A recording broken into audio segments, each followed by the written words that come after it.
নমস্কার, দেখছেন টক টু বাংলা। আমি অভিষেক রয়েছে আপনাদের সাথে। এই মুহূর্তে যে খবর নিয়ে উপস্থিত হয়েছি, মাত্র 2 মিনিট 37 সেকেন্ডের একটা ভিডিও। এই মুহূর্তে সম্পূর্ণ নির্মলা সীতারামন তার যে বাজেট পেশ করার 85 মিনিটের ভিডিওটা সেটাকে ম্লান করে দিল এবং সেই ছবিটাই ধরা পড়েছে এই মুহূর্তে ভারতবর্ষে। গতকাল আপনারা জানেন কেন্দ্রীয় বাজেট পেশ হয়েছে এবং সেই কেন্দ্রীয় বাজেটে 85 মিনিট ধরে নির্মলা সীতারামন যা বলেছেন সেই ভিডিওটা কিংবা সেই যে একদম সরাসরি চিত্রটা উঠে এসেছে সেটাকে ম্লান করে দিয়েছে রাহুল গান্ধী তার একটা ভিডিওতে, যেটা মাত্র 2 মিনিটের একটা ভিডিও। এবং সেই ভিডিওতে তিনি সম্পূর্ণ বলছেন ভারতবর্ষের এই মুহূর্তে এয়ার পলিউশনের মতন বিষয়টা সবচেয়ে গুরুত্বপূর্ণ এবং সেটা নিয়ে বাজেট পেশের সময় কেন সরকার কোনো কথা বলবে না। তার মানে কি কোথাও গিয়ে সরকার এই পরিস্থিতিটা থেকে সম্পূর্ণ মুখ ফিরিয়ে নিতে চাইছে, যেখানে একিউআই লেভেল এক একদিন 1000 পর্যন্ত ছাড়াচ্ছে ভারতবর্ষের দিল্লিতে। সেখানে দাঁড়িয়ে কেন এই দিল্লিতেই যখন একদম সরাসরি আমরা দেখতে পাচ্ছি নির্মলা সীতারামন বাজেট পেশ করছেন, সেখানে কেন তিনি এই কথা বলবেন না, এই প্রশ্ন তুলেছেন দেশের বিরোধী দলনেতা। এবং তার সঙ্গে একদম আপনাদের যদি মনে থাকে যে ওয়ার্ল্ড ইকোনমিক ফোরামে কয়েকদিন আগেই ভারতবর্ষকে একদম ধুয়ে দিয়েছে রীতিমতন ভারতের প্রিয়াসিনী বৈষ্ণব এবং আজ তাকের মালকিন কালীপুরি, তিনি বসেছিলেন এবং সেখানে রীতিমতন ওয়ার্ল্ড ইকোনমিক ফোরাম সেখানে একদম ভারতবর্ষের যে পলিউশন, সেখানে কি কি ধরনের ক্ষতি হচ্ছে পলিউশনের জন্য সমস্তটা ব্যাখ্যা করেছিলেন একজন। এবং বলেছিলেন যে আপনারা ট্যারিফ নিয়ে পরে ভাববেন, আগে পলিউশন নিয়ে ভাবুন। তো সমস্তটা এই মুহূর্তে রাহুল গান্ধী আরো একবার তুলে ধরেছেন এবং তার বক্তব্যের মধ্যে থেকে যেটা উঠে এসেছে সেটা কিন্তু অবশ্যই এই মুহূর্তে ভারত সরকার তাকে প্রশ্ন করে এবং অবশ্যই কাঠগড়ায় দাঁড় করায়। সমস্তটা দেখার আগে অবশ্যই টক টু বাংলা ইউটিউব চ্যানেলটি সাবস্ক্রাইব করে নিন, ভিডিও স্কিপ না করে শেষ অবধি দেখুন। আপনাদের জানাই যে গতকাল যেভাবে বাজেট পেশ হয়েছিল সেখানে খুব গুরুত্বপূর্ণ একটা জায়গা ছিল কিন্তু, যে এয়ার পলিউশন নিয়ে সরকার কি করছে, সরকার কি ভাবছে, এই প্রসঙ্গটা তুলেছিলেন রাহুল গান্ধী তার 2 মিনিটের যে বক্তব্যটা সেখানে সরাসরি বলেছিলেন যে ভারতবর্ষ বর্তমানে যা রিপোর্ট, সামগ্রিক যে মানুষের মৃত্যু হচ্ছে প্রতি বছর, তার মধ্যে 18% মানুষের মৃত্যু হচ্ছে বিভিন্ন রোগে, কিন্তু সেই রোগগুলো হচ্ছে এয়ার পলিউশন জনিত। এবং সেই এয়ার পলিউশন জনিত কারণে যেখানে 18% দেশের মানুষ মারা যাচ্ছে, সেখানে কেন কেন্দ্রীয় বাজেটে সেই বিষয়টা নিয়ে কোনো না কোনো সুরাহা কেন সরকার বের করবে না। এর আগে আপনাদের মনে থাকবে হয়তো শীতকালীন অধিবেশনে রাহুল গান্ধী এই বক্তব্য রেখেছিলেন যে সরকার পক্ষ এবং বিরোধী পক্ষ দুজন মিলে যদি দরকার হয় আমরা কাজ করব, কিন্তু এয়ার পলিউশনের হাত থেকে দেশকে বাঁচানো দরকার। এবং কয়েকদিন আগে সেই প্রসঙ্গে আপনাদের বলি, সুইজারল্যান্ডের ডাভোস শহর, সেখানে ওয়ার্ল্ড ইকোনমিক ফোরাম চলছিল এবং সেখানে গিয়েছিলেন রাষ্ট্র প্রতিনিধিরা বিভিন্ন দেশ থেকে এবং ভারতবর্ষের তরফ থেকে গিয়েছিলেন অশ্বিনী বৈষ্ণব এবং কালীপুরি, আজ তাকের মালকিন তিনি। এবং কালীপুরি সেই সময় গীতা গোপীনাথ তাকে উদ্দেশ্য করে একটি প্রশ্ন করেন যে ভারতবর্ষের উপর আমেরিকা যেভাবে ট্যারিফ চাপিয়ে দিচ্ছে সেটা তো একটা মারাত্মক ঘটনা এবং সেখানে ভারতবর্ষ পরবর্তীতে ব্যবসা করবে কিভাবে।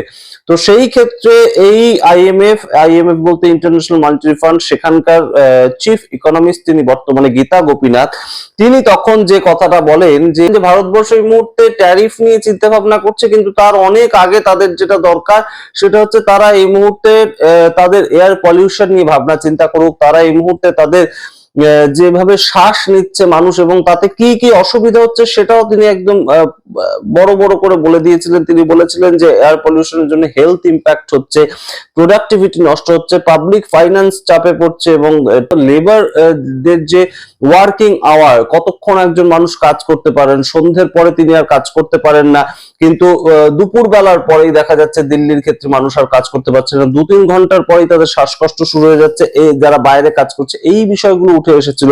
এবং তাতে তিনি বলেছিলেন যে লং টার্ম ইকোনমিক পারফরমেন্স খারাপ হচ্ছে ভারতবর্ষে। তো সেই সম্পর্কে রাহুল গান্ধীর একই বক্তব্য উঠে এসেছে গতকাল একদম বাজেট যখন পড়ছে নির্মলা সীতারামন, তখন এই ভিডিওটা অত্যন্ত ভাইরাল হয়েছে যে রাহুল গান্ধী দেশের বিরোধী দলনেতা, তিনি দেশকে কোন দিকে ডাইরেকশন দেখাচ্ছেন। গতকাল দেশের বাজেট পড়লেন দেশের অর্থমন্ত্রী, কিন্তু সেই বাজেটে সামগ্রিকভাবে এয়ার পলিউশন নিয়ে একটা বাক্য উচ্চারণ করলেন না তিনি, যেখানে বিরোধীরা বারংবার একদম চোখে আঙ্গুল দিয়ে দেখিয়ে দিয়েছিল যে এইটাই এই মুহূর্তে সবচেয়ে গুরুত্বপূর্ণ একটা জ্বলন্ত সমস্যা, এটা নিয়ে সরকার কথা বলুক, সরকার কি ভাবছে সরকার জানাক আমাদের।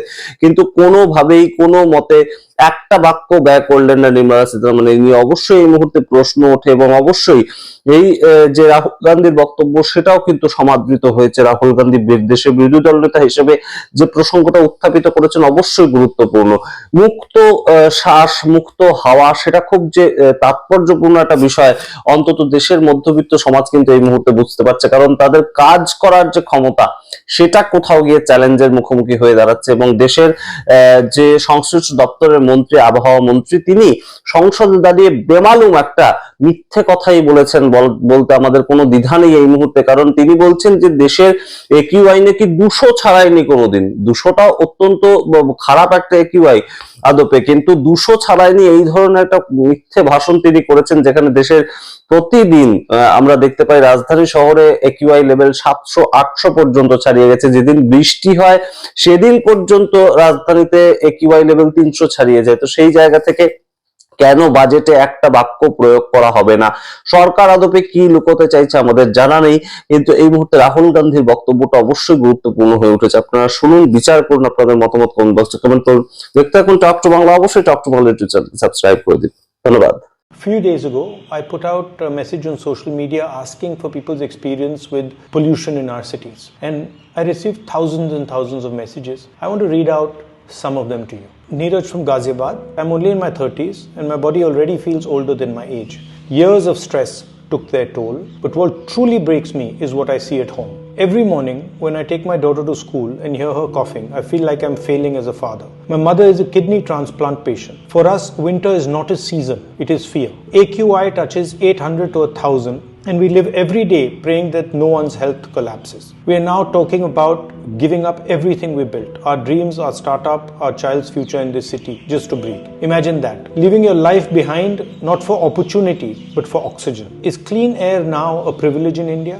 Only for those who can afford to escape? Every government has failed us on pollution, and the price is not paid in reports or speeches. It is paid by our children's lungs, by our parents' bodies, by families like mine, who are forced to choose between survival and dreams. We don't want sympathy, we just want air that slowly doesn't kill us. Pranav Dua, Jaipur. भाई cycling करना छोड़ दिया है, running करना छोड़ दिया है, घर से बाहर जाने से पहले AQI चेक करते हैं. I think government should start making footpaths before highways. लोग चलने लगेंगे तो 1% pollution तो वैसे ही कम हो जाएगा. I also asked people if they have any interesting suggestions. And here is Viritika Lade from Pune. She's in the 10th grade. India's air pollution crisis demands immediate practical and science-based solutions. Government must enforce emission norms on industries, construction sites and vehicles, expand public transport through electric buses. A rapid transition to renewable energy such as solar and wind is essential to reduce reliance on coal-based power plants. Instead of penalizing farmers, provide them with alternative waste management facilities, modern machinery and financial incentives. Urban planning must prioritize green spaces, stop destroying forests. Most importantly, policymakers must rely on scientific data and expert advice rather than political rhetoric. I'm sure these stories have resonated with many of you. It's about time the government allows a discussion in Parliament about pollution, and the Prime Minister should declare air pollution as a national health emergency. The financial and healthcare burden being forced on our people as a result of the pollution is extremely dangerous and needs to be resolved. We need to all come together and develop a serious plan.